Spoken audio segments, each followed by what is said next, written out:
Yo, what's up guys? Today I'm back and I just have a quick NB battle for you. See, I was battling around on Showdown for about an hour and a half and I couldn't find a half decent battle, so I asked my buddy Chimpact if he would battle me and he was kind enough to do so. So let's just go ahead and take a look at the team preview. My team is at the top. I have a Cussed Up Lead Golem, a Life Orb Spike Scolipede, a Nasty Plot Will-O-Wisp Misdreavus, a Lum SD Samurai, and Life Orb 3 attack Jinx, and just a sub bulk up Bravio. Chimpact also has a golem of his own, which is definitely looking like just a lead golem. That's definitely looking like a Silk Scarf or Life Orb Kangaskhan with the fake out Sucker Punch shenanigans. He also has a Scolipede, which definitely is his spiker. It looks to be like a leftovers or mixed special attacking Electros, and a Focus Sash Kadabra, and also I think that's a Nasty Plot Misdreavus. It might be defensive, don't quote me on that. So yeah, my game plan is definitely going to be to get rid of that Electros to allow some bulk up Bravio to sweep, and if that isn't possible, then I'm pretty sure Samurai will be able to do a bit of work on the rest of his team as long as that Kangaskhan isn't too healthy. But yeah, his threats on his side of the field, that Kangaskhan is definitely threat number one, just because Golem usually dies pretty early and I might need it to take out that Electros just for Bravio. So yeah, let's just go ahead and get right into the battle.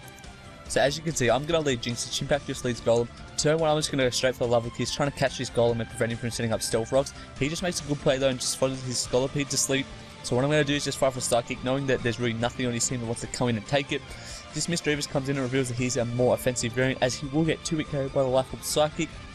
So yeah, he doesn't really have too much to come in on Jinx really at all. But what I'm going to do is just make the safe play into Bravery, expecting a Shadow Ball, as that is what in fact he does go for. So yeah, now I'm free to just bulk up. I actually bulked up expecting his first switch into Bravery to be Golem, just scouting for like a choice band just because it would have probably destroyed this Electros. But anyway, I'm just going to make the safe play into my Golem, just expecting an electric type move. And now since I do have my sturdy intact, I'll be able to just go for my Stealth Rocks without any fear at all. As he goes for the Flamethrower, maybe expecting to outspeed me and to be able to take me out next turn with a Giga Drain, and not wanting to bring me into Cussed Out range, maybe expecting that I had it. But yeah, now anyway, I'm just going to explode and take it out. So on the double down, I'm going to go to Scolipede, expecting really anything, I guess. But yeah, thankfully for me though, he does go to Kadabra, so I will be able to break his Sash pretty early, which is going to be really important later, just because yeah, as you can see, that Kadabra is a pretty big threat to my team. But yeah, now I'm just going to make this, I'm just going to go into Samurai, and really in hindsight, I should have SD'd here, just because there was no way he was staying in. But unfortunately for me though, I just go for the Aqua Jet, and he makes a really good play and just goes into his Scolipede. He does actually reveal his Poison Point, as I do get poisoned, but thankfully the Lumberry cures that. And now here I'm just kind of expecting him to try and fodder it, I guess, but he does in fact just make the good play and goes into Kangaskhan as I Swords Dance on the switch. So now here he's going to be free to fire off a Fake Out. It does a decent chunk, considering Samurai is pretty bulky, and I'm just going to fire off an Aqua Jet this turn just to try and get a bit of damage off on this thing before he double edges me. And yeah, this Kangaskhan is probably the biggest threat to my team, so getting that damage off on him was really important. So now I just make the safe play into my Bravery, and I know that I'll be able to roost off any damage he does, any move he does go for, just expecting him to double edge and hoping he'll die from recoil. He lives with 1%, so here I'm just going to roost again, just expecting him to just sack it just to get my Bravery just a little bit off full health. But he just makes a good play and just goes into Golem, just saving his Kangaskhan for death fodder later. So right now, I'm just going to go for the bulk up, just expecting him to Rock Blast and for it to do absolutely nothing. As yeah, it does only do 15%, so Bravery is kind of eating it up at this point. Unfortunately for Chimpact though, he does only get 2 hits. So I'm just going to go for the second bulk up, knowing that unless he crits, I'll be able to live even a 5-hitter this time. As yeah, unfortunately for Chimpact again, he only gets 2 hits. As I said when we actually had the battle, he got really unlucky with these Rock Blast rolls, getting 2 hits both times.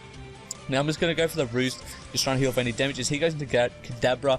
This definitely made me think that he did have the Encore, so what I'm going to do is just go into Misdreavus just to scout for it, as in fact he does. So what I'm going to do is just go for a Shadow Ball, maybe expecting him to stay in, or even go to Golem, knowing that I'll definitely 2-hit carry that thing, as he just makes a good play and death fodders his Kangaskhan. So now the Golem comes back in, and what I'm going to do is just go for the Will-O-Wisp, knowing I will outspeed him and will be able to take any hit that Golem throws at me. As Chimpact goes for the late game Stealth Rocks, not bad at all. And yeah, that Golem is now burned, and I will be free to fire off a Nasty Plot, get that +2 attack, as Golem is going to go for a Rock Blast and only do 6%. So yeah, Misdreavus is definitely eating that up all day. And yeah, he's going to be way off his sturdy, and I'm just going to be able to take this thing out for Shadow Ball. So yeah, Misdreavus is looking like it will probably sweep at this point in the battle, as Kadabra does come in with its Sash in / broken. This is why it was really good for me, just because I am able to now take it out with his Shadow Ball, as his Shadow Ball actually does a decent chunk, about 53%, which is definitely impressive. So yeah, now in comes the Sleeping Scolipede, and I'm just gonna go for the Shadow Ball and take this thing out. So yeah, that was the battle, guys. Definitely make sure to check out Chimpact. I will leave his link in the description. He has some really good quality content, so yeah, make sure you do check him out. And tomorrow I'll most likely have up an NUP live with my boy PK. So yeah, how about an early shout out for PK? I'll leave his link in the description too. And yeah, I'll see you guys later.